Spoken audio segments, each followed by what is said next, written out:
Selamat malam kepada Bapak Abdul Ajam Alzari, Eskom Mkom, selaku dosen analisa berorientasi objek yang kami hormati, dan teman-teman sekalian. Perkenalkan, nama saya Anggiriani sebagai moderator dari pemaparan hasil diskusi kelompok kami terkait ilustrasi proses bisnis di Klinik X. Dengan nama anggota kelompok sebagai berikut: Mbak Amalia Puji Lestari, Mas Anton Wahyu, Mas Andi Fri, dan Mas Arwan. Sebagai pembawa materinya, dipersilakan kepada Mbak Amelia untuk menyampaikan materinya dan dilanjutkan dengan anggota kelompok lainnya. Terima kasih. Baik, terima kasih. Berikut saya akan share screen presentasinya. Berikut adalah ilustrasi proses bisnis klinik. Sebagai berikut adalah flowchart dari alur pendaftaran administrasi pada suatu klinik, yaitu dimulai dari start, yaitu adalah pasien datang untuk mendaftar. Jika pasien baru akan diarahkan untuk dimintai identitas seperti KTP atau kartu BPJS. Jika pasien lama akan diminta kartu identitas berobat untuk daftar ulang pasien. Kemudian alur dari pasien baru ini akan dimintai kartu BPJS, kemudian pembuatan data rekam medis yang baru. Selanjutnya, kemudian menunggu antrian untuk diperiksa ke dokter dan didiagnosa penyakit dan menerima resep, serta administrasi juga menyimpan data-data pasien dan membuat resep obat. Setelah itu selesai, pasien pulang. Alur pendaftarannya seperti itu: ada pendaftaran, kartu pasien, pencatatan antrian, periksa dokter, dan diagnosa dan simpan data pasien. Berikut juga ada analisa permasalahan pada sistem administrasi dan data rekam mediknya, yaitu administrasi manual. Proses administrasi yang masih dilakukan secara manual ini menggunakan kertas dan arsip fisik sering mengakibatkan keterlambatan, kehilangan data, dan kesulitan akses informasi yang dibutuhkan. Kemudian, analisis permasalahan selanjutnya adalah rekam medis tidak terintegrasi. Nah, pada catatan rekam medis, pasien masih disimpan secara terpisah, tidak terhubung satu sama lain, sehingga menimbulkan kesulitan bagi dokter atau staf dalam mengakses riwayat pasien. Kemudian selanjutnya ada pelaporan terlambat. Pembuat laporan, baik untuk kepentingan internal maupun pihak eksternal, membutuhkan waktu lama karena waktu mengumpulkan dan mengolah data itu dari berbagai sumber yang berbeda-beda. Selanjutnya ada user recruitment fungsional. Ini ada 6, yaitu ada register pasien. Nah, pada pasien baru dapat menggunakan formulir pendaftaran dengan secara online. Kemampuan untuk menggunakan portal web untuk memperbarui data pasien yang sudah ada. Kemudian penyimpanan data medisnya. Ada catatan medis pasien dapat disimpan dalam database terpusat yang dapat diakses secara online, dan sistem untuk mengelola catatan medis yang dapat diakses secara online oleh dokter dan staf administrasi. Kemudian yang ketiga ada manajemen janji temunya. Kemampuan untuk mengantri, mengawasi, dan mengingat janji temu online pasien dengan dokter.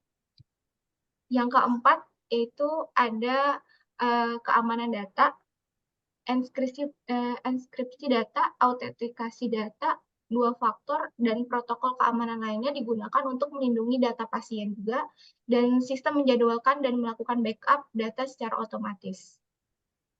Yang kelima ada pelapor dan analisis. Kemampuan untuk membuat statistik data lapor medis tentang kesehatan pasien secara online dan menganalisisnya. Yang terakhir ada integrasi. Integrasi dengan sistem laboratorium dan farmasi untuk mengelola resep dan hasil tes medis melalui internet akses untuk berbagai platform. Selanjutnya, ini ada recruitment and gathering ya, yang ada 5 dia. Yang pertama ada wawancara, melakukan wawancara dengan pasien dan dokter, staf administrasi untuk mengetahui masalah mereka yang terkait dengan penggunaan web. Observasi mengadakan sesi workshop dengan stakeholder untuk mendapatkan umpan balik dan gagasan tentang fitur web yang diinginkan. Workshop meninjau kembali dokumentasi dan catatan medis yang ada untuk memahami struktur jenis data yang akan diotomatisasi dalam sistem web. Selanjutnya bisa dilanjutkan oleh teman saya di sini juga yang kelima. Ya, untuk selanjutnya di sini ada diagram use case. Dalam diagram use case ini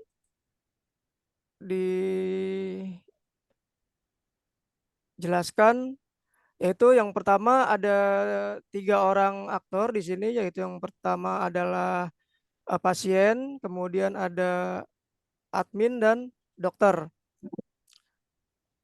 Nah, di sini ada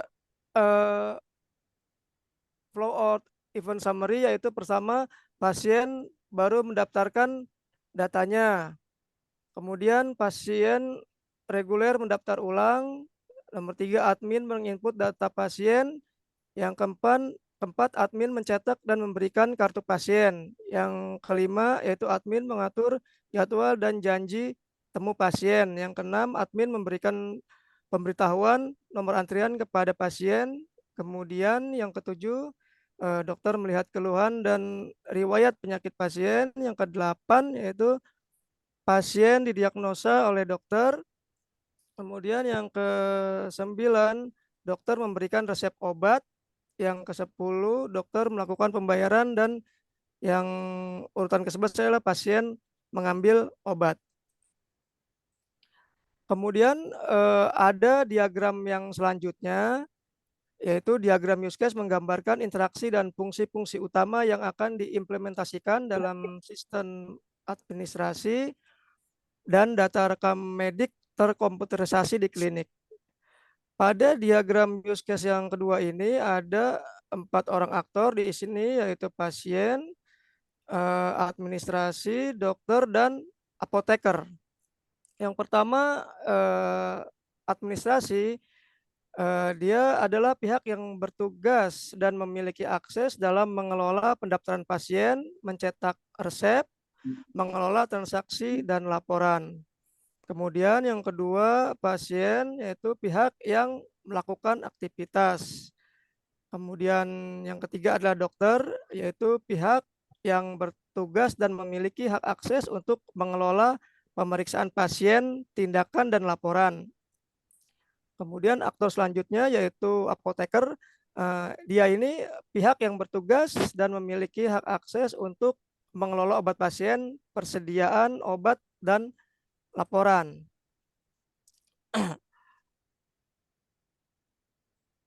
Kemudian yang di dalam use case ini, ya pertama yaitu login, yaitu yang dilakukan oleh administrasi dan pihak dokter. Syarat pengguna yang menggunakan adalah aplikasi atau web, yaitu pertama pengguna harus memiliki dan menggunakan username dan password untuk login. Kemudian sistem memvalidasi kredensial pengguna. Kemudian jika kredensial valid, sistem akan memberikan akses fungsional yang sesuai dengan peran pengguna yang terautentifikasi. Lalu pengguna jika berhasil masuk ke dalam website, jika data tidak benar, maka sistem akan menampilkan alarm kesalahan dan meminta untuk pengguna untuk mengulang dengan data yang benar. Jika pengguna tidak dapat mengingat username dan passwordnya, maka pengguna tersebut, yaitu pasien, dapat menuju ke sebuah pengaturan ulang kata sandi melalui link yang taut pada halaman login. Kemudian pada precondition yang pertama yaitu sistem berjalan dengan lancar dan tidak ada kendala. Yang kedua, pengguna telah terdaftar pada sistem dengan memiliki nama yaitu username dan password. Pada sesi login, pengguna yang benar akan diingat oleh sistem agar mempermudah pengguna untuk login kembali di kemudian hari. Kemudian login pengguna yang benar akan diberikan penawaran oleh sistem untuk menyimpan kata sandi. Lalu pengguna berhasil login ke dalam sistem website dan juga memberikan akses sesuai dengan akun pengguna. Kemudian di assumption ini ada memiliki sebuah perangkat yang diperlukan untuk melakukan login ke dalam website seperti handphone dan komputer. Yang kedua yaitu memiliki sebuah jaringan internet agar menghubungkan pengguna dengan sistem yang berfungsi cukup baik. Kemudian yang ketiga, pengguna memiliki sebuah data yang benar seperti username dan password. Setelah melalui login, kemudian kita menuju ke use case pendaftaran. Nah, di dalam pendaftaran ini terhubung antara pasien dan administrasi, yaitu pasien harus mendaftarkan diri ke pihak administrasi jika ingin berobat agar pihak administrasi dapat mengecek pasien ini termasuk pasien baru atau pasien lama yang sudah terdapat data pasien dan tersimpan pada sistem. Untuk normal course yaitu yang pertama pasien akan diberikan sebuah formulir pendaftaran yang seperti nama, tempat tanggal lahir, nomor handphone, alamat yang akan disimpan oleh admin. Kemudian sistem akan melakukan pengecekan pada data pasien. Lalu jika data pasien sudah tersimpan, maka akan melanjutkan ke tahap yang berikut. Nah, kemudian tahap berikutnya yaitu ada alternate course, yaitu jika data pasien tidak benar, pihak administrasi meminta untuk pasien memberikan informasi diri yang benar dan informasi tambahan jika diperlukan. Kemudian pasien dan pihak administrasi melakukan login ke dalam sistem, lalu pasien membutuhkan obat karena sedang sakit. Kemudian data pasien yang benar sudah terdaftar dengan sistem klinik. Sistem klinik akan melakukan pengecekan terhadap data pasien, kemudian memberikan nomor pendaftaran yang berbeda-beda diberikan ke pasien. Nah, di sini dalam assumption yaitu yang pertama pihak administrasi memiliki akses ke dalam sistem dan menggunakannya sistem dengan baik, lalu memberikan sebuah arahan atau bantuan kepada pasien selama proses pendaftaran. Kemudian yang kedua yaitu pasien memberikan informasi pribadi yang komplit saat mendaftar, lalu sistem klinik memvalidasi dan menyimpan data pasien. Iya, untuk selanjutnya. Ya, untuk pendaftaran kartu BPJS diambil alih dengan saya Anton Wahyu dari kelas 401. Izin membacakan. Ya, pada diagram use case pendaftaran kartu BPJS ini aktornya itu diperankan oleh pasien dan pihak administrasi ya. Deskripsinya bagaimana pasien mendaftarkan untuk layanan BPJS dengan melalui pihak administrasi yang berada di rumah sakit. Nah, untuk normal case-nya itu pasien mengakses sebuah halaman website BPJS dan di tahap selanjutnya pasien mengisikan sebuah data dirinya atau informasi yang diperlukan pasien untuk mengirim data ke sistem.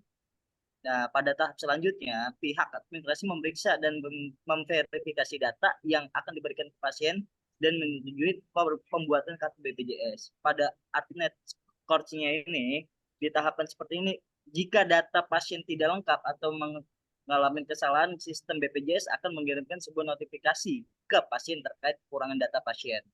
Nah, di tahap keduanya, selanjutnya pasien akan harus mendaftarkan ulang sehingga data diri pasien lengkap. Di tahap selanjutnya juga yang ketiga, pasien melakukan verifikasi ulang ke dalam sistem apabila semua data itu tidak benar. Namun apabila itu benar, pasien sudah terdaftar dengan BPJS dan pasien tidak perlu melakukan pendaftaran ulang lagi apabila pasien itu sudah memiliki kartu BPJS dan bisa mencetak kartu BPJS melalui sistem atau situs website dari BPJS atau klinik setempat.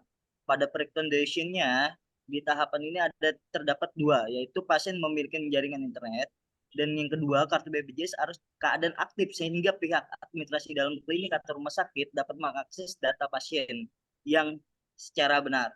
Pada post conditionnya yang tahapan ini terdapat dua juga.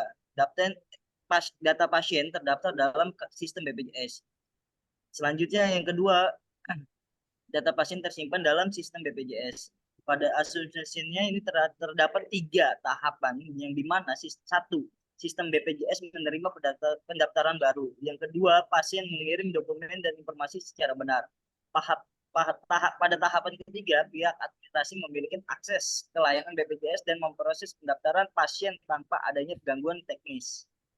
Diagram use case berikutnya yaitu, pada diagram use case janji temu ini diperankan oleh aktor, yaitu pasien, administrasi, dan dokter ya. Pada deskripsinya ini untuk penyesuaian jadwal antara pasien dengan dokter sehingga dapat melakukan pemeriksaan di waktu yang telah disepakati bersama antara pasien dan dokter. Pada normal case-nya ini terdapat 5 tahapan, yaitu pasien menghubungi pihak administrasi untuk melakukan perjanjian temu dengan dokter. Pada tahap selanjutnya, yaitu kedua, pihak administrasi memeriksa rekaman data diri pasien ke dalam sistem apakah pasien sudah terdaftar atau belum. Apabila sudah terdaftar, maka akan dibuatkan suatu perjanjian temu oleh dokter, yang dimana itu tahap 4. Jika terdapat hari yang kosong atau tersedia, pihak administrasi akan menghubungi seorang pasien dan juga dokter untuk melakukan input ke dalam sistem akan perjanjian temu tersebut. Pihak administrasi memberikan informasi juga pada tanggal dan waktu dan lokasi kepada pasien. Di alternate course berikutnya, jika tidak ada jadwal kosong pada dokter, pihak administrasi akan mencarikan sebuah solusi, yaitu dengan menawarkan beberapa nama dokter lain yang memiliki waktu yang tersedia dan menawarkan waktu kosong di lain hari. Itu juga misalkan dokter ini di bidang jantung, maka akan dicarikan dokter juga yang di bidang jantung sesuai dengan profesinya. Preconditionnya ini terdapat 2 tahapan, yaitu yang pertama, sistem terpasang berjalan dengan baik. Pada tahapan kedua, pihak administrasi dapat mengakses ke dalam sistem untuk melihat jadwal dokter yang tersedia. Pada post condition, pertemuan janji dengan dokter telah terdaftar dengan sistem klinik. Pada association-nya ini terdapat 3, yaitu pasien memberikan sebuah informasi yang benar saat membuat perjanjian temu dengan dokter. Dan yang tahapan keduanya, nama-nama dokter dan jadwal dokter yang tersedia dan dapat diakses. Pada tahapan ketiga atau terakhir, sistem klinik menyimpan sebuah janji pertemuan antara dokter dan pasien. Di tahapan selanjutnya, yaitu pada diagram use case rekam medis.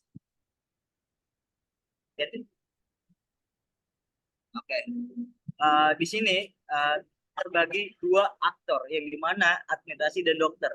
Pada description use case-nya itu menyimpan data atau riwayat pasien saat berobat di dalam sistem sehingga dapat digunakan sebagai analisa pada waktu pasien berobat di waktu yang mendatang atau kembalinya pasien saat berobat.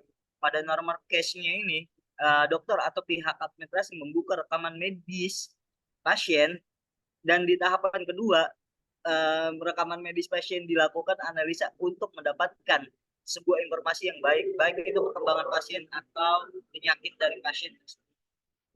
Di tahapan ketiga, dokter dan pihak administrasi memperbarui dan menambahkan beberapa informasi medis yang diperlukan. Di tahapan keempat, yaitu pada normal case, rekaman medis pasien yang telah diperbarui dan disimpan ke dalam sebuah sistem klinik untuk dibuka sewaktu-waktu apabila pasien berkunjung kembali. Pada alternate cause diagram use case terdapat beberapa, yaitu 3. Jika adanya informasi yang hilang atau tidak lengkap dalam rekaman medis, dokter dan pihak administrasi mencarikan sebuah informasi lain atau tambahan melalui pasien dengan cara mengulik atau wawancara dari hasil beberapa tes pasien. Yang kedua, apabila terjadinya kesalahan dalam input, pihak administrasi dan dokter segera melakukan perbaikan pada kesalahan tersebut. Di tahapan ketiga, jika rekaman pasien terbaru tidak memiliki data rekaman medis, maka pihak administrasi dan dokter segera membuatkan data informasi rekaman medis untuk seorang pasien. Recommendation-nya pada diagram use case, sistem telah berjalan baik. Dan yang kedua, pihak administrasi dan dokter dapat mengakses sistem untuk melihat jejak rekam medis pasien. Pada post-condition-nya diagram use case, terdapat rekaman medis pasien telah diperbarui dan tersimpan dalam sistem klinik. Untuk asumsinya, dokter dan pihak administrasi memiliki akses yang cukup untuk membuat dan memperbarui rekaman medis pasien. Rekaman medis pasien tersedia dalam sistem dan dapat diakses dengan dokter. Berikutnya akan diserahkan ke Mas Arwan. Oke, makasih Mas Wahyu. Untuk selanjutnya kita ke use case name, periksa dan diagnosa. Di sini aktor yang terlibat adalah pasien dan dokter. Untuk deskripsinya, melakukan pemeriksaan terhadap pasien terkait keluhan penyakit yang dirasakan dan diagnosa penyakit oleh dokter. Untuk normal course-nya, dokter membuka rekaman medis pasien. Kemudian dokter mencari informasi tambahan ke pasien dengan menanyakan keluhan dan gejala yang dialami.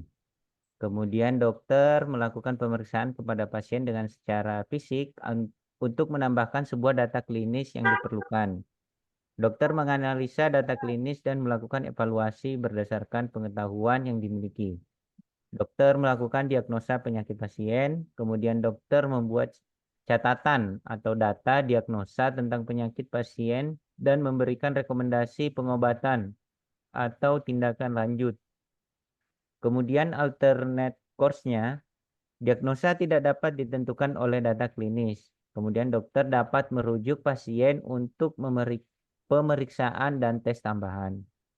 Jika diagnosa tidak jelas dan memerlukan pengetahuan lebih lanjut, dokter dapat berkonsultasi dengan dokter spesialis untuk mendapatkan pendapat dokter spesialis.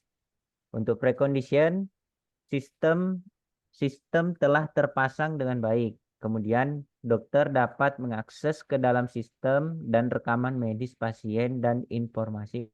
Kemudian untuk diagram use case berikutnya, use case name, pemberian resep obat, aktornya pasien dengan dokter. Untuk deskripsinya, setelah melakukan pemeriksaan dan proses diagnosa penyakit, dokter akan memberikan sebuah resep obat kepada pasien.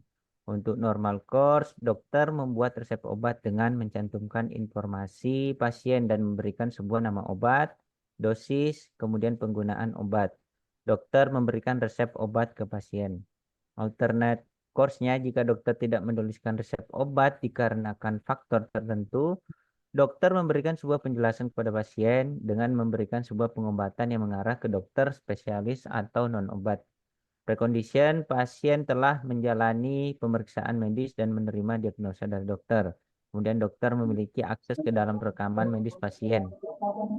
Postcondition, pasien menerima resep obat dari dokter.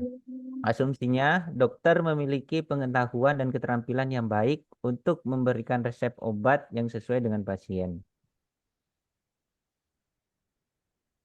Next. Diagram use case selanjutnya, aktornya, use case name-nya ambil obat, kemudian aktornya pasien dan dokter. Untuk mengambil resep obat dari dokter yang telah dituliskan atau dianjurkan dokter, normal case-nya pengambilan obat bersifat opsional, boleh untuk diambil pasien atau tidak diambil oleh pasien. Pasien mengambil resep obat tersebut dan membawanya ke apotek. Pihak apotek memeriksa resep obat dan melakukan pengecekan terhadap resep obat tersebut atau kelengkapan data obat.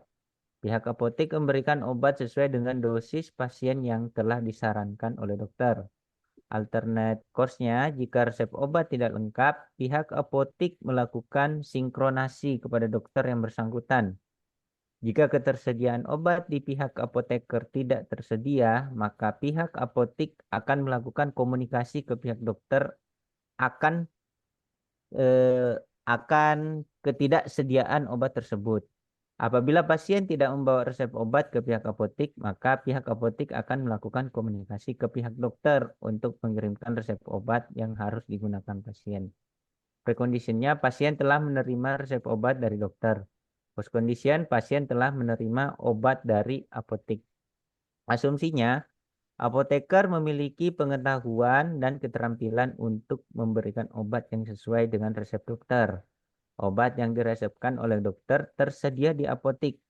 Pihak apotek dapat memberikan apabila tidak tersedia, pihak apotek dapat memberikan alternatif atau solusi lainnya. Kemudian pembayaran, aktornya pasien dengan administrasi. Untuk deskripsinya, melakukan pembayaran biaya obat atau konsultasi dengan dokter yang harus ditebus. Normal course-nya, pasien mendapatkan informasi tagihan atau jumlah nominal yang harus dibayarkan. Kemudian pasien melakukan pembayaran yang sesuai dengan tagihan dari pihak administrasi. Petugas administrasi menerima pembayaran dan memasukkan informasi pembayaran ke dalam sistem.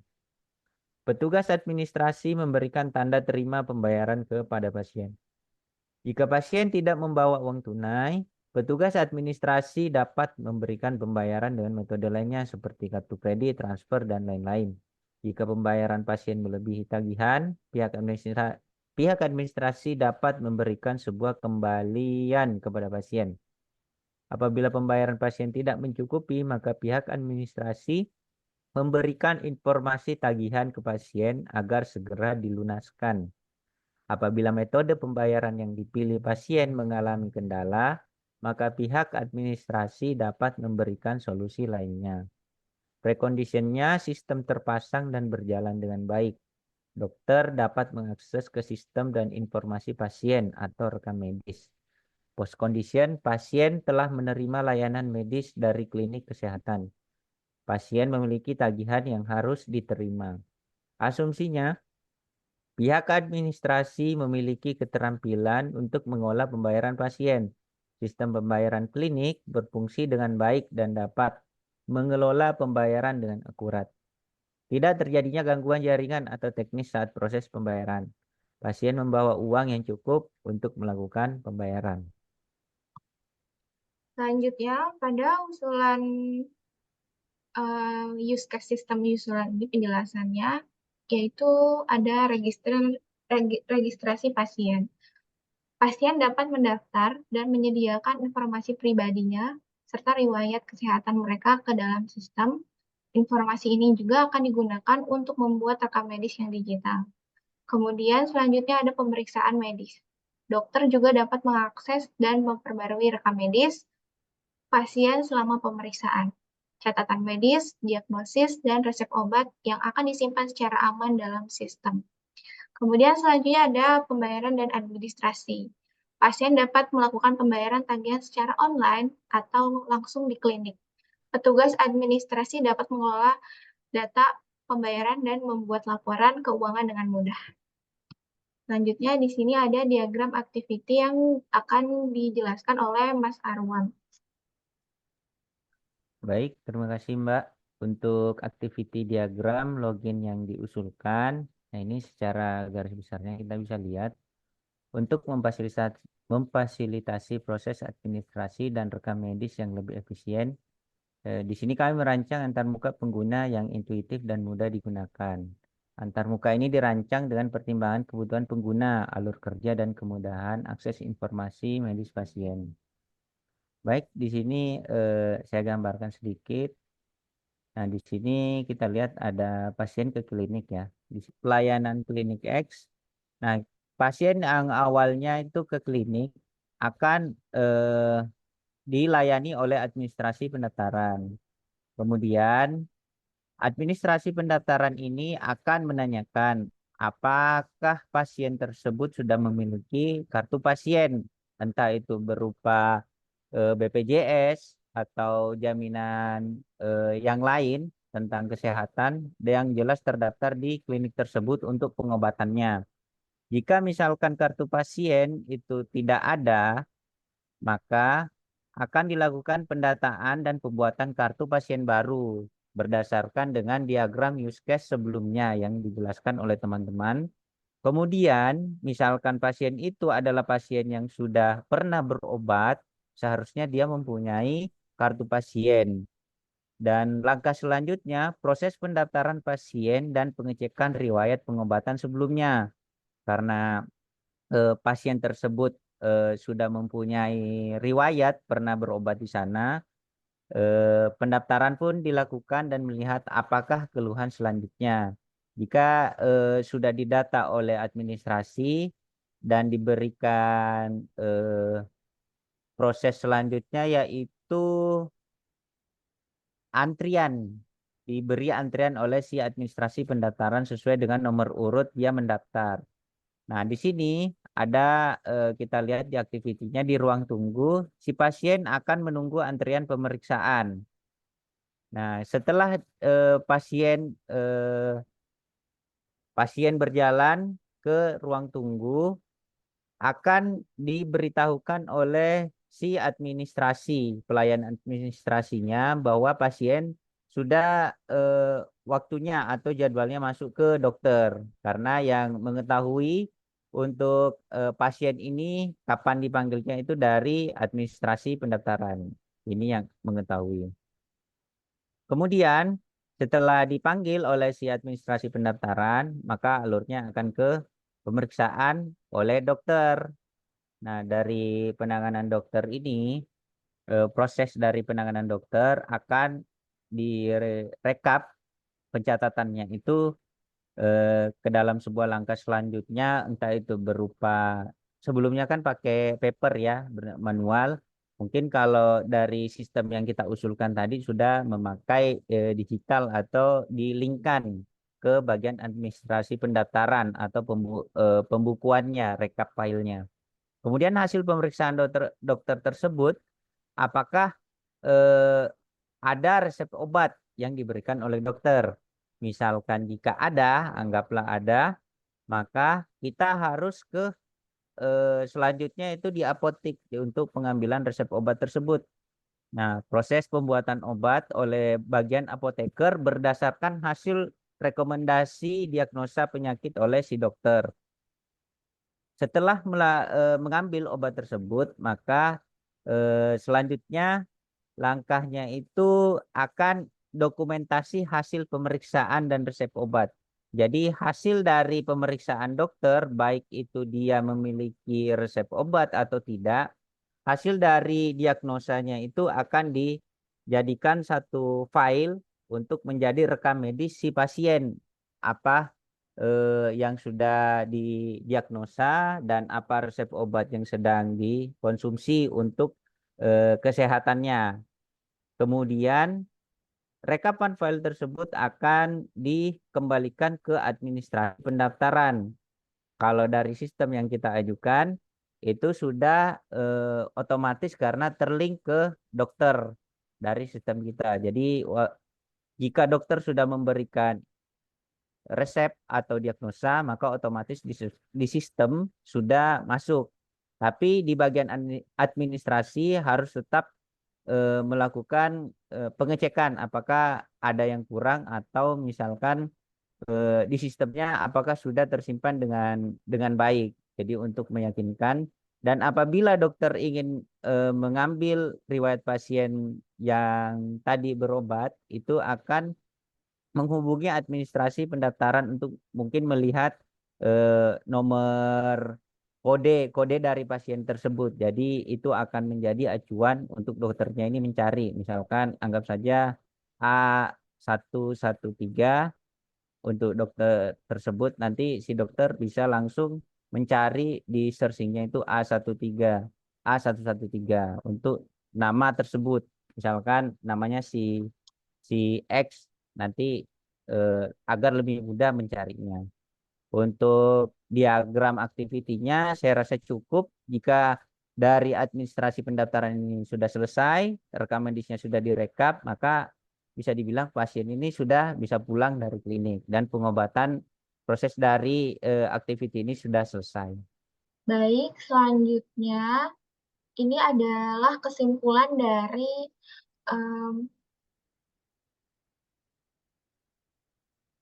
dari analisis klinik ya.